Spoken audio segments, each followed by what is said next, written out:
Today I want to talk about topic 5 in environmental chemistry, and that's the importance of monitoring the environment through various kinds of tests to determine whether it's healthy or not.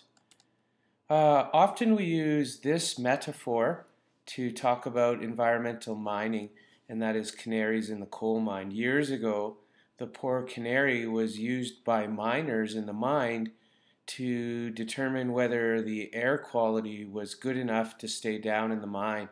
And so if the canary with its smaller respiratory system passed out due to unhealthy gases below in the mine, then that was a good sign to coal miners to get up to the top before something harsher hit their lungs and respiratory system.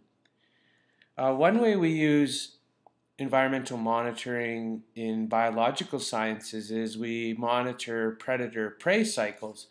Predator-prey will often follow a very predictable pattern or cycle in a healthy ecosystem, such that the prey population will peak first, followed by the predator population. So here rabbits reach a peak and then they start to crash, and then within a few years the predator, the fox population, will peak and then crash. And it goes like this over and over again in a cycle. That's provided it's a healthy ecosystem and there isn't poaching or anything like that. So here it is again. One thing we can do is we can monitor the water quality. And so if you look here, this person's testing water quality to see that it's healthy water or not. So let's talk about different tests that we make to monitor the quality of water. And one is we test for nitrates. The reason for that is high amounts of nitrates usually indicate human sewage, which comes also cattle and feedlots. And so we can use a test kit like this where it gives us color change on indicator paper. The higher the pinkish color, the more concentrated in parts per million of the nitrate. Another thing we monitor water quality is for too much phosphates. Phosphates usually come from fertilizer plants or soap and detergents and fish food. So if you look at this fish tank, you'll see algae growing on the side. And one of the consequences of too high of phosphates is this algae growth. So right now the sunlight can't get into this body of water, which means the plants start to die out because they don't get any sunlight and they can't photosynthesize. If the plants can't photosynthesize in the water, that means oxygen levels go way down because there's no photosynthesis to put oxygen into the water. And pretty soon you get a very unhealthy body of water, because low oxygen means we get bacteria which can survive in anaerobic conditions, and that's going to produce lots of foul smelling substances like methane and so on. Another way we monitor water quality is we might test for hard water. And hard water actually is a good thing. So what happens is normal water will have rocks and minerals, and when it rains, the runoff creates minerals in the water system. And living organisms are used to living in relatively hard water. However, humans, on the other hand, they like to use soft water, which means soft water means there's almost no dissolved minerals in the water. And soft water is bad for most organisms because they're not adapted to the water. So hard water testing, we want hard water in this case. Let's look at some review questions here in regards to how a body of water might actually be healthy or not. So here's a river, and we have 1, 2, 3, 4, 5, 6 sites along the river. Site A, they collected a number of invertebrates to determine whether the water was healthy or not. And so let's talk about these invertebrate organisms to let us know whether we have high quality water or not.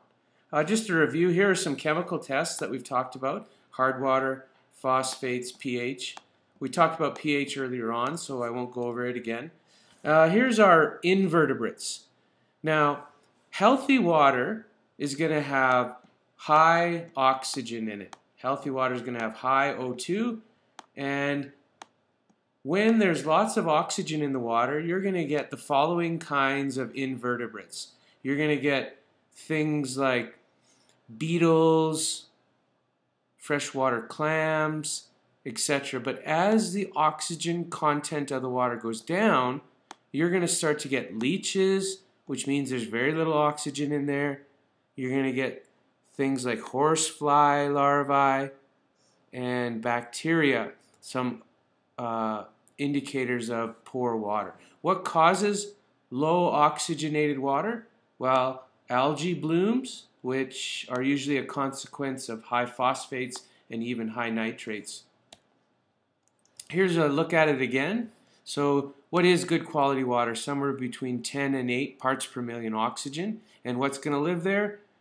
Snails, some types of beetles, caddisfly larvae, mayfly nymph, stonefly nymph, and of course lots of fish. Moderate level would be 4 to 8 parts per million. You're going to get this time dragonfly nymph and a few clams, maybe a few crayfish. And really low quality water, you're going to get midgefly, you're going to get aquatic worms, and especially leeches and even bacteria. So you can see how this works. Clean water, lots of dissolved oxygen, and as the oxygen goes down, what kinds of organisms start to thrive? Well, it shows you here 2 parts per million, and you're pretty much looking at really poor quality. It's called septic zone when that happens. What affects dissolved oxygen? Well, the temperature, believe it or not. The higher the temperature, the lower the amount of O2. And the reason for that is gases, when water's colder, the gas, like oxygen, tends to stay in the water and dissolves more. What else? Turbulence due to wind and moving water will create more O2.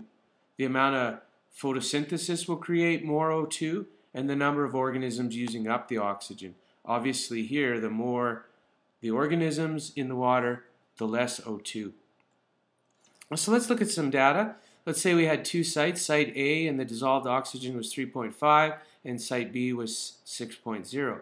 Site B 5.5, pH 6.5, phosphorus high, phosphorus low. Which sample, which location, A or B, would have the greatest diversity of organisms?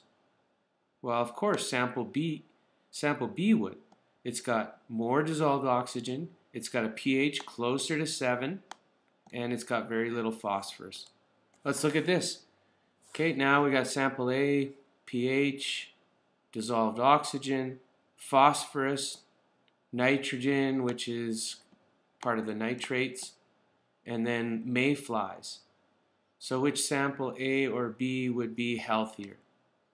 Again, hopefully you realize sample A, higher O2, better pH, low in these two, phosphorus and nitrates, and mayflies, which are a good indicator of healthy water. So let's go back to this first slide and go to a more complex testing. So here's our sites along the river, A, B, C, D, E, and F. And let's see if we can make sense of some of the data in regards to what we know about just the macro invertebrates. Well, location-wise, site A is just upstream from the farm and the sewage plant. Okay, so that's pretty good, upstream. So what does that mean? It's low in aquatic worms, fairly low in leeches, and lots of stonefly nymph and dragonfly nymph. And so we would say that this site A contains pretty high quality water as a result. Okay, let's go to site B, and all of a sudden, what do we start to notice? Midge fly larvae go up, aquatic worms go way up, and these are down to nothing. Okay, dragonfly nymphs and stonefly nymphs are almost non-existent now. So this is really low quality water. Why is that?